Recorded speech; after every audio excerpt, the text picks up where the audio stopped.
Now let's continue our conversation or coverage now on the death of former Deputy International Relations Minister Ebrahim Ebrahim. He has passed away at the age of 84. Ebrahim joined the anti-apartheid struggle in his teens and served 2 spells on Robben Island, where he shared a cell with former President Jacob Zuma. Now, during the CODESA negotiations, he was tasked with establishing the Patriotic Front, bringing 93 organizations together. We speak to the Kathrada Foundation's Ismail Vadi on Ebrahim's legacy. Dr. Vadi, we spoke a bit earlier. You gave us your reaction as a foundation. But my second question was on post his retirement, just his contributions in the community, because we know he was a man that continued to give of himself beyond his strategic role, be it in government and in the African National Congress. I think he's continued his work even after he left official politics. He's been an activist all his life and a leader. Played a very central role in facilitating dialogue in the Sri Lankan conflict. Has been quite involved in a number of other initiatives globally to try and resolve conflict situations and showcase, in a sense, South Africa's transition to peaceful transition to a democracy.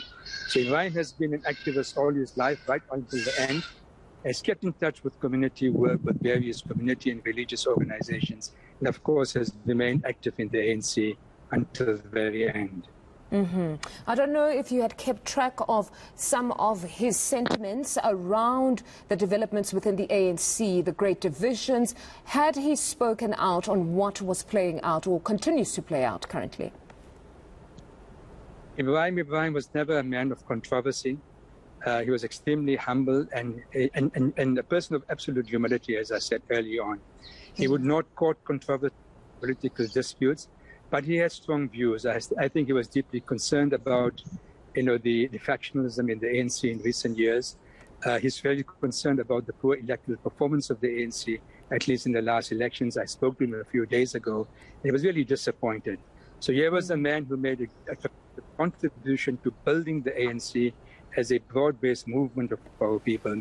But I think in later years, he expressed of disquiet. But, really true to his nature, he never expressed those things publicly.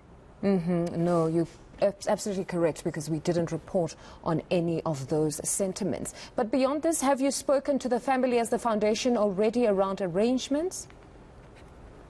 Yes, I am with the family right now. We are at his residence. We are trying to finalize the funeral arrangements. I'm led to believe that the Gauteng Premier has announced that this will be an official provincial funeral, which is likely to take place at midday tomorrow or slightly after that.